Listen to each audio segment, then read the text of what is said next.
গত বছরের নভেম্বরে শেষবার পেরুর বিপক্ষে মাঠে নেমেছিল আর্জেন্টিনা। এরপর আকাশী নীল জার্সিতে আর মাঠে দেখা যায়নি বর্তমান বিশ্ব চ্যাম্পিয়নদের।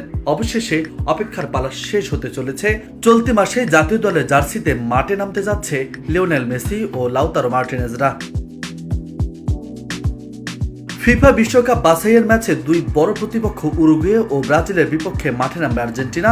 22 মার্চ উরুগুয়ের মাঠে তাদের বিপক্ষে খেলতে নামবে লিওনেল মেসির দল, আর 26 মার্চ ঘরের মাঠে আতিথ্য দেবে চিরপ্রতিদ্বন্দ্বী ব্রাজিলকে।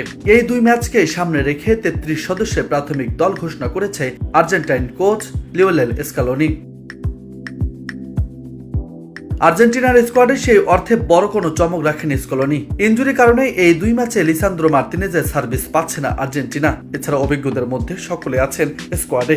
Lionel Messi, Emiliano Martinez, Rodrigo De Paul, Lautaro Martinez, Julian আলভারেজদের নিয়ে সাজানো দলে আছে একাধিক তরুণ মুখ। যদিও 33 জনের স্কোয়াড থেকে সকলে খেলার সুযোগ পাবেন না, কারণ মূল স্কোয়াড হতে হবে 23 সদস্যের। আগামী 22 মার্চ উরুগুয়ের রাজধানী মন্টিভিডিওতে মাঠে নামবে আর্জেন্টিনা। পরের ম্যাচে ব্রাজিলের বিপক্ষে তারা খেলবে ঘরের মাঠেই।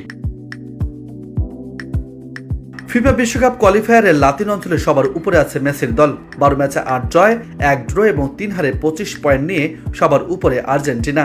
সমান ম্যাচে 20 পয়েন্ট নিয়ে 2 উরুগুয়ে আর 18 পয়েন্ট নিয়ে ব্রাজিল আছে তালিকার 5-এ। লাতিন আমেরিকার শীর্ষ 6 দল সরাসরি খেলবেন 2026 বিশ্বকাপে। নিউজ ডেস্ক, বার্তা 24।